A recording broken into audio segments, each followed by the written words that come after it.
It's not the prettiest word, and it's the grossest thing to think about. I can't believe I said that word, but guys, I'm telling you, get ready because it is coming your way.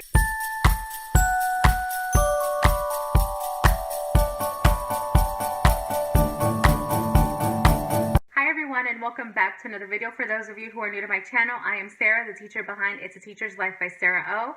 As you can see from today's video title, I'm going to be sharing the ABCs of teaching, which is a video started by Michelle from Pocket Full of Primary. What she did was she assigned a teacher-related word for each of the letters in the alphabet. So in an effort to not be so repetitive, I assigned a new word for each of the letters. Let's go ahead and get started. For the letter A, I thought of apples because I can't count the number of times I received a gift from a student, a parent, a teacher, or a family member that was apple themed. B is for balance. Now for me, that was giving myself Friday evening, all of Saturday, Saturday night, and Sunday morning to not think about work.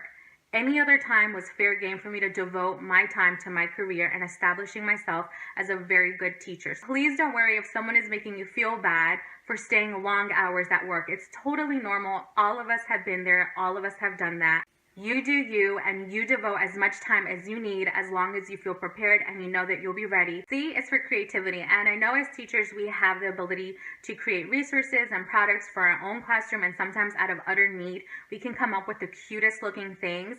However, I'm thinking in terms of creatively integrating subjects with one another. I feel like if I can go back to my first few years of teaching, I would have loved to have integrated more subjects like purposefully. I know that sometimes it would happen naturally, but when you plan to integrate subjects and concepts, I feel like that's the best way to create student engagement because students are making connections and can associate one thing with the other, and they're learning so much better.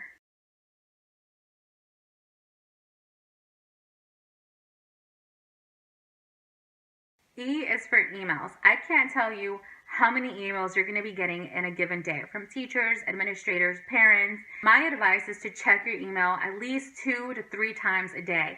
Check it in the morning, check it right after school, and if you have time during your prep time in the afternoon, definitely check it in case a parent changes dismissal plans or there's some kind of emergency that you need to be aware of. F is for flexibility. As a teacher, you have to learn to be flexible for your students, for parents, as well as for administrators and for your team. You can be the most prepared. You can be prepared to the T, but there's always that possibility that something will come along and throw a wrench in your plans. G is for growth mindset. Make sure that you're instilling the growth mindset for your students. You're going to have students who give up easily. You're going to have students who just settle for mediocre work. Definitely know what the growth mindset is and how to effectively implement it in your classroom in order to change your students' thinking. H is for hydration. Make sure that you stay hydrated because you're going to be doing a lot of talking, especially in the beginning of the school year. Fill up your water bottle in the morning, fill it up during your prep time, and always make sure that you have it readily accessible because we can't just leave our rooms whenever we want. I is for interact positively with your students. Don't be afraid and don't think that you're going to sound cheesy by telling your students, I believe in you. Those are positive messages that reassure students and that help them become successful. J is for junk. It's so easy to collect so many things throughout the years when you start teaching.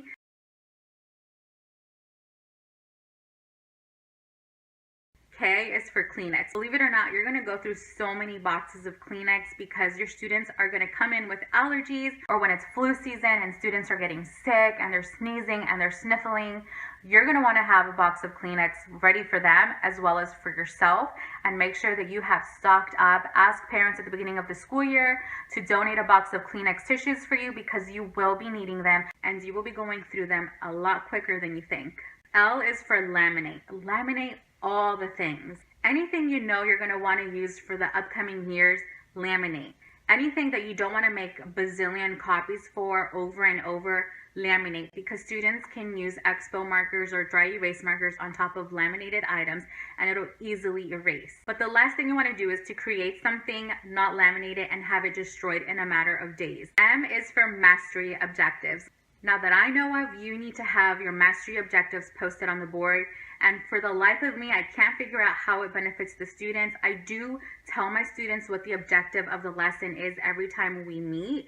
However, putting it on the board and having it written daily, to this day, I feel like it's mostly for admin, like when they come in, so that they can figure out what it is you're doing or what it is that you're teaching. Regardless, you need to have that posted and it needs to be updated daily. O is for organization. Organizing student data binders. So I'm talking about like your personal binder that will contain all the information for your students. You need to have one place where all of that is consolidated. I have a student information binder that has their math data, their reading scores, it has contact information, my communication log, and I even have a divider for each student where I put all their papers in. I even put student surveys, reading interest surveys, as well as a paper where I can put sticky notes for any anecdotal notes that I take regarding a student's behavior or academic progress. I have that all in one binder and it helps me to stay organized, and it looks really good to an administrator when you go and talk about a student and you have data to support and it's all in one place and you're not shuffling through multiple things, taking up their time, just trying to look for something that you need. So definitely organize all your student information in one place. It could be a binder, it can be an accordion file box, or something that you think will hold everything that you need. P is for professional development. I know that every time you hear that there's a professional development session going on, you might drag your feet and you might be in a really bad mood because you don't want to hear something that you think you already know. But believe it or not, there are professional development opportunities offered at your school as well as outside of your school where you can actually learn new things. So approach it with an open mind, approach it with positivity, and I'm sure you'll get the most out of it. Q is for quantitative and qualitative data. Whenever you need to bring up a student for concerns regarding behavior or academic, admin is always going to ask you, do you have the data to support what you're saying? You're going to need to have quantitative data such as scores on tests or grades, and also qualitative data. So qualitative data I like to consider like observations, like written observations that are very descriptive and detailed that support what it is that you're saying. So make sure you have one place like the student information binder where you can keep all that information stored. R is for reflect. In order for you to grow professionally, you have to have the ability and the desire to reflect on your own practices. I tend to be really hard on myself, but I feel like that helps me become a really good teacher. I feel like every year I'm improving my practice because I'm thinking about what worked and what didn't work, and I try to enhance what already worked and make it better. S, this one is my favorite because I'm so passionate about this. S is for smile and wave. Smile and wave at everyone and anyone who you cross paths with, because you never know when you're going to be put together in a situation and you're going to have to collaborate. Your custodian, a teammate, someone else who works in the building, whether they're a teacher, a staff member, or an administrator. T is for time management. I know that one of my struggles as a first-year teacher was managing my time within small groups. Everyone was like, your small groups have to be between 15 and 20 minutes, and mine were like 30 to 35 minutes. Something that was life-changing was when I started to use timers. Please don't underestimate the power of timers. Definitely use timers to help you manage your time and not spend like an hour with one group. I feel like timers also work for students. So whenever you have a student that's a slowpoke and like is taking forever to unpack their backpack in the mornings or to pack up, use a timer for them. I recently just purchased sand timers. Is that what you call them? Because I find that timers are really difficult for students to use, so you kind of have to teach them, and sometimes they can be really fickle and the buttons aren't working or the student pushes the wrong button. So sand timers are your best bet for student use. U is for understanding cultures, going beyond accepting them for what country they're from and what language they speak in the classroom. Take a moment to look at your data. Take a moment to look at your student population at the school and understand who it is that you're working for. Take the time to build a relationship not only with the students but with the parents as well. Some of the things that I like to use are student surveys, student interest surveys, as well as reading interest surveys. Student interest surveys provide valuable information about who your student is. Now, obviously, if you have a class of like 20 students, you know, all 20 students could have different interests. So you're not always going to be able to tailor your instruction to meet all of their interests. But if you have a student that you know you need to build a relationship with, opening up that binder of information and reading up on what interests them and tailoring your instruction to meet that student's interests can do a world of a difference for you and help build that relationship and help you build understanding about who they are, and it can definitely work for you in the long run. E is for vomit. I can't believe I said that word. But guys, I'm telling you, get ready because it is coming your way. It's not the prettiest word and it's the grossest thing to think about, but I can't tell you the number of times I've had a student get sick on me during guided instruction, during whole group instruction, in a line, in the hallway, in my classroom, or at lunch. It's happened. Make sure you have an extra set of clothes in case some of it lands on you, but definitely be prepared to handle it with professionalism and with care. Don't get grossed out even though in your head you're like thinking it's the worst thing and it's the worst smell.